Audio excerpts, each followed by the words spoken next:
Hello, everyone. So we are going to continue with the number 16. So we have a 9 by 9 grid. So this grid wasn't given in the problem. I just added.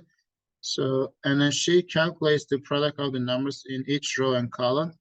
And the question is asking us to find the least number of, least number of the rows and columns that could have a product that is divisible by 3. So before you move on, make sure you understand what's going on, what's being asked. And also if the given grid is kind of challenging, so make it like the smaller one, let's make it like 3 by 3 and kind of work through that. So, but I will go with 9 by 9 because it's not too challenging, I guess. So we want to find like numbers that will be placed into this 9 by 9, which is 81 numbers. And when you multiply the numbers in each row or column, we want to get that number to be a divisible by 3, but we want to get the least number of rows and columns. Okay, so let's see how many numbers actually divisible by 3. So if you have 81 numbers, so you will get 27 numbers that is actually divisible by 3. So you can list like this, like let's say 3 right here, 6 right here, I don't know, 9 right there, and 12, 15, let's say it's 18, 21.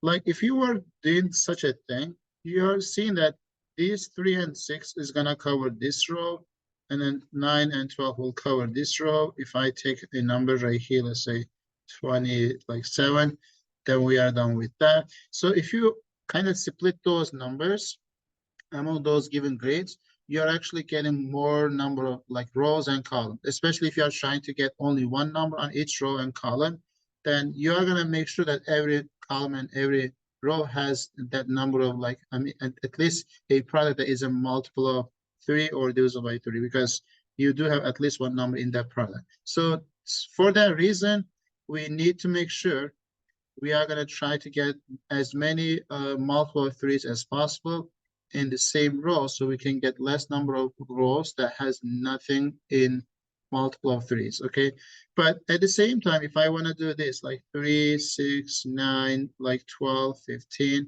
if I just continue all of these, the first row will be done at the same time. All these, I mean, all these columns will be done as well. So which is like, if I do this, let's say 15, like 18, 21, 24, 27, and 30. So we have already one row plus 9 column, which is already 10. So which is why we can easily cross these, because this is kind of already possible.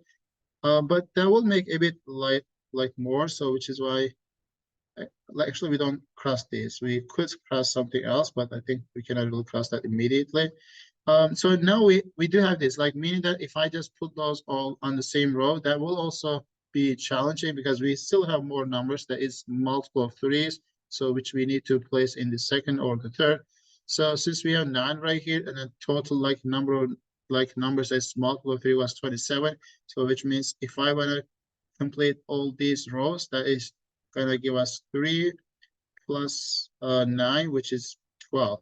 So meaning that 12 is possible, but we want the least number. So 12 is the choice E. But if you just place all these numbers on the first 3 rows, then we are done, but that is maybe not the case that we like. So if you're trying to like place those together, maybe like if I place 4 numbers right here or 6 number right here, so that looks like much better idea. So let's try to place those. And if I do like this is 4 by 4. So if I do 5 by 5, that's 25 numbers. If I do 6 by 6, that's 36 numbers. But I do have only 27 numbers. So I'm gonna stop at 5 by 5. So let's say 1, 2, 3, 4, 5. Okay, so 1, 2, 3, 4, 5. So that's 25 numbers. If I place all these like 25 numbers that is multiple of 3, that means I will get 20, like 7 minus 25, 2 more numbers. Okay, so which is, as soon as I cover this circle, I mean this square, I need 2 more numbers to place it. So I could just place it like one of these rows. Let's say I'm gonna place right here and this one. So we already have 5 columns and 5 rows, right? Which is 10. And but we do need 2 more. So if I place those 2, the remaining one on the same column, which is gonna add another row, column, so which has to be at least 11. So we cannot do better than this because whenever we try switching those, we will get more than 11, at least 11 is possible. So I hope that makes sense. So that is my answer for this number 16. So let's see the next one. So the number 17, a chess king is set to attack all the squares one step away from it, horizontally or vertically or diagonally. So if you know the chess, then you may just skip the description. If you don't, so it's better to start playing, especially if you're a math person. So it is good to play, which is kind like fine, like game. So suppose that a white king and black king are placed on a different squares of 3 by 3, which is this grid. So they do not attack each other. In how many ways can this be done? Okay, this is another question maybe where we're gonna do some sort of cases. Let's assume like the white king, I'm gonna call this is white king. So this king can attack right here, here, and here. So which is why we have 1, 2, 3, 4, 5 different spots that we could place the black king. So for this position, I have 5 places.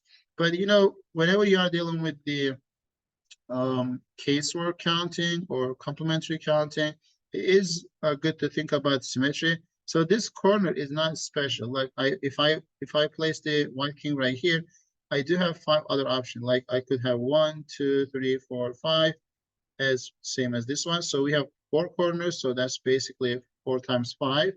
That is one case we can think about it. Or if I want to place the white king, one of those middle ones, so if this is the case, this cannot be black, this cannot be, this cannot be, this cannot be, this cannot be, otherwise they will attack. So we have only 3 options for the black king to be, which is one of those 3 options for this case. But this midpoint, like this middle square, is not special, so we could have this point or that or that. So we have 4 places for that as well. So 4 times, I should be writing that. 3 times 4, so that will give us 20 and 12, so that should be my answer. So there are some other ways, but I think this is not too complicated, so we can go with that. And the key reminder, since we like to kind of like have the white and like black on different places. So whenever I have, say, this is like white and this is going to be black, and or this is white, this is going to be black. So those are going to be 2 different cases, which is why when I do this 32, I don't need to divide by 2. Even if I do, you know, there is no 16 choices, but if there was, so we shouldn't be dividing by 2. So because they will be different arrangement. So that was number 17. So here is the number 18. So there are 3 concentric circles centered at O, and radii of each of those 1, 2, and 3, and point B and C are given on the largest circle. The region between 2 smaller circles is shaded as the given like shaded piece, and then there is an angle right here as given, but we don't know the angle measure. Suppose then shaded and unshaded areas. Okay, so shaded and unshaded regions have equal area. What is the angle measure of BOC? So we are looking for the angle right here. Just a reminder, like the area of the circle is pi times radius square. All right. So, but if you are looking for a part of the circle, so which is we call sector, right? It is gonna be some fractional part of the circle based on the angle that we are given. Like, so if this is like some degrees, I'm gonna call this is alpha. Divide by 360. So because this is a full rotation, this is the what fraction we are trying to find for, and this times the area of the circle. So that will be pi times radius squared. So it is good to remember. And let's think about how we can find the shaded and unshaded region. So like if you want to find the, I don't know, either this black, like I mean the shaded region or like white region and subtract from the area of the larger circle, you can get the other one immediately. So which is why it's up to you with whatever you want. But I'm gonna find the area of the like shaded maybe region. Okay, so let's try that.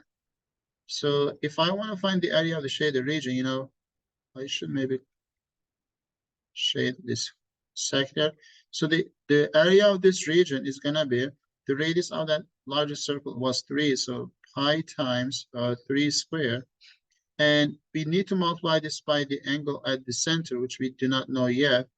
And I'm gonna call minus, I'm gonna multiply this by alpha over 360. Okay, so let's pull this in parentheses. And I'll subtract the area of this smaller one. Okay, so which is gonna be pi times 1 squared. Okay, so that will be this shaded region. Plus, I do have something on the other side. So I'm going to show this region basically. This piece is also part of the shaded region. And to find this region, I will find the area of the, like this sector, like this, and then subtract the smaller one. That is one way to find that. But we do not know the remaining angle right here, so which is 360 minus alpha. So I can go with that, or I can just try some other ways, but let's go with that because I said that. So this red region is basically, maybe I should have done this way. So like I should have maybe done this way as well. Like you know, if I want to find this like shaded region right here, so I could find the area of this circle and subtract this to get this kind of ring. And I could find this separately, but I just did that way. So let's continue anyway. So for that reason, I would say the area of this shaded red part would be 360 minus alpha, which is going to be the angle measured right here, divide by 360 times the pi times radius squared. The radius of this large, like second largest circle is 2, so that should be 2 squared. And then minus pi times area of this one, which will be pi times 2 squared. And I do need to multiply this by this. So what happened right here is basically I find the like this region, the area of this sector. I did get this region first, which is basically this times this part, and subtract the smaller piece, which is gonna be second part. And when you add these two, I should be getting the white area, which is gonna be the half of the full like circle. So the full circle wasn't given actually, but we know that the radius of the largest circle is like 3, so that's gonna be 9 pi. So half will be 9 over 2 pi. So that is something we can say. The rest just simplification. And this is 9, this is 1, that's 8 pi. So I'm gonna use that 8 pi times alpha over 360 and plus, so that's 4 minus, let me double check. Actually, this was 1. So 4 minus 1 is 3, so that should be 360 minus alpha over 360 times 3 pi, and this is equal to 9 pi over 2. Since, you know, on this product has pi, so we can cancel those pi's immediately, so without having any concern. And now we can do some sort of simplification. I do have 3, so I can divide by 3, which is 120. And maybe I should divide by 4, so that should be 2. Divide by 4, that will be 9. And then we do have 2 and 90, so that's 45. So alpha over 45 plus this part is 360 minus alpha over 120 equals 9 over 2. The rest is like simplification, nothing really fancy. So we can divide like this, split this fraction. So 360 divided by 120 is just 3. So I can subtract 3 from both sides. So you will get like 9 over 2 minus 3. And then you will get alpha over 45 minus alpha over 120 equals 3 over 2. And 120, like, and 45, we can find the common denominator. Maybe we should have simplified anyway. But if I multiply this by 3, and then 2 times this is 90, 90 times 4 is 360. So that should be 8 times, which is what we actually simplify from. So then that will be 8 alpha minus 3 alpha, which is 5 alpha over 360 equals 3 over 2. So I kind of made this question a bit longer than it has to be.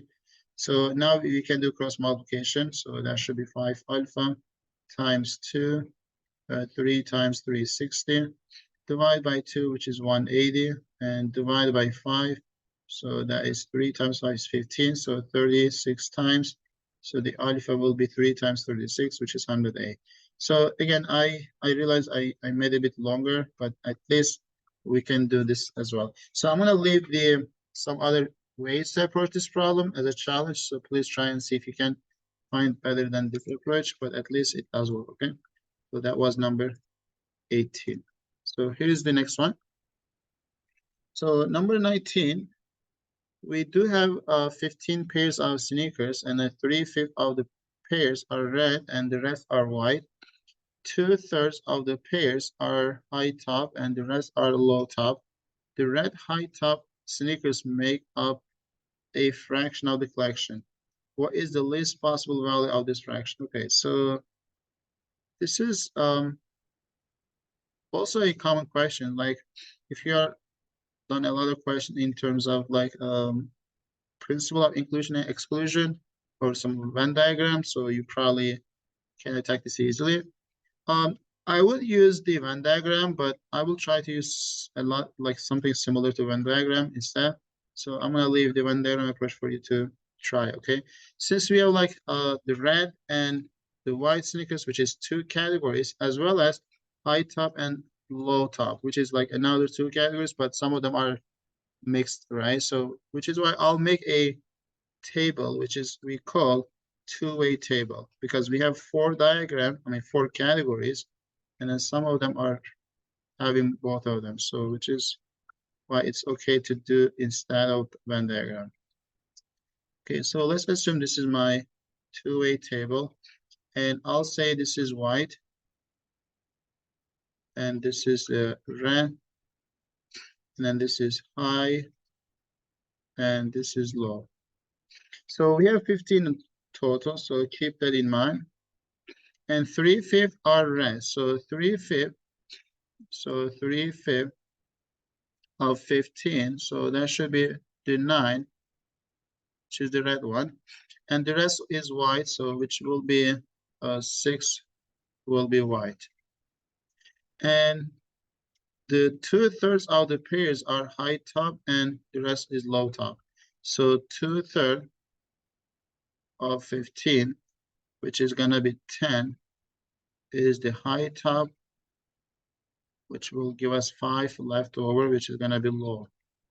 And we wanna find the red high top sneakers to be least number. So red right here, high right here. So we want this number to be smallest number.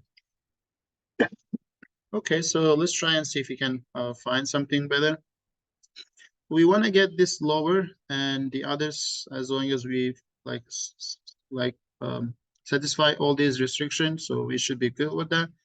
So like we have 9 red. So the sum of these two is 9. So which means I like to get this number to be as much as possible so I can get this lower. So I can just write x, and then this is gonna be 9 minus x. Okay, and what else do we know? We know that there are 5 that is low, which means this has to be plus this number should be 5. So to cancel x's, I will get x, and to get 5 in total for these two, so I should get minus 5. So make sure you see how I got that. So x and negative x is add up to 0. 9 and negative 5 is, actually that should be 4. X minus 4. So if you add 9 and 84, so I should get 5, okay?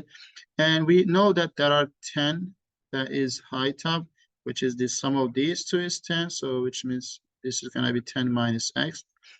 And if you add negative x by x, this is 0, 10 and negative, like 10 and minus 4 is 6. which was the number of whites. So it looks like everything looks perfect, right? Okay, and we want to make sure this number to be smallest. So how this is possible? So at the same time, we are like, we are not told, but we know that every number should be a positive number or zero. So we cannot have negative. So which means the x like can be no lesser than 4 or even 4. So if I choose 4, this is going to be 0 because that's possible because there is no restriction for that, right? So if I choose x is 4, then this is going to be 5, and then this is going to be 4, this is going to be like 6, and I think we do satisfy all the restrictions, so let's double check. So if I choose x is 4, so that will be 0, that will be 5, so that is 4, and this is 6. So let's see. 9 will be the red, so 6, I mean 4 and 5 is 9, which is good. 6 is white, so 6 and 0, that is 6, which is good. High top will be 10, so 10 and, I mean 6 and 4, that's 10, that's good. And then 5 and 0 is 5, which is good. Since we want this number to be as small as possible, and that is the only way that we could get if x is 4, so which will give us 4 out of 15. So again, you may do this problem using the Venn diagram, but I think this is okay. So let's look at the number 20 as well. So this is the next question, number 20, and we have any 3 vertices of the cube given in this figure can be connected to form a triangle, and to form isosceles triangle is given like PQR is the isosceles one. If you are not sure why this is the case, make sure you kind of get that example before you move on. So if you take the P and then Q and R, so you know we have PQ as an edge and then QR is the edge, which has to be same. And then if you take this hypotenuse will be a right triangle, that's isosceles right triangle, okay? And but what we want is how many of these triangles are gonna be equilateral triangle. Okay, so when you take one of the corners as P, okay, so we can do some sort of cases carefully. So if you take this point as one of the points, and let's assume this is another point, so distance between P and Q is 1 unit, so you need to get another point that will give us the same thing. But if you take this point as, you will get this right triangle, but not equilateral triangle. If you take this one and the same as there, which is not going to give you any equilateral triangle, the same goes with that one. So you cannot really get any equilateral triangle if I just choose 2 points that is the endpoints of the edge, right? So which is why I'll choose, for example, this point as one of the points. So if I go with that, so this is one segment, so I need to get this same as the other 2 sides. You know, this is 1 unit, this is 1 unit. By Pythagoras, this is root 2. So which is why I like to get a diagonal to get the same thing. And then I can choose these 3. That will give us one of them. So we are clear that that is not 0. So one of them is P, R, RV, okay? But, you know, we can kind of change this a bit. So instead of choosing this point and this point, we can play around a bit. So let's think about how we can achieve this. So what we can do, like we can try taking this and dragging into this point, right? So let's actually do that as well. I'm gonna use different colors so we can see. If I take this T, this distance, even though it does look like a rectangle, but it is not, it is a square because we are told it's a cube. So this is also same as the PR, that's the same as RV. So if I take that point and this one, this is gonna give me another equilateral triangle. Again, this is gonna be diagonal out of face. This is also diagonal out of face.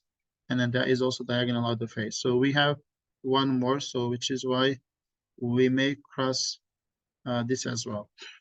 Okay, so we got 2 so far. So again, this was the case. So maybe I should write. So P, W, V. Okay, so let's see if we can get something similar. So if I want to take the, like this is diagonal, right, on the face. This was also, but if I connect this to that, you know, this triangle right here is also gonna be a equilateral triangle because the PT is diagonal on the face, PR diagonal is on the face, TR is also diagonal on the face. So which is why we do have 3 already. So this will be crossed. And as soon as we have that, the third one, so let's write it as well. So PTR.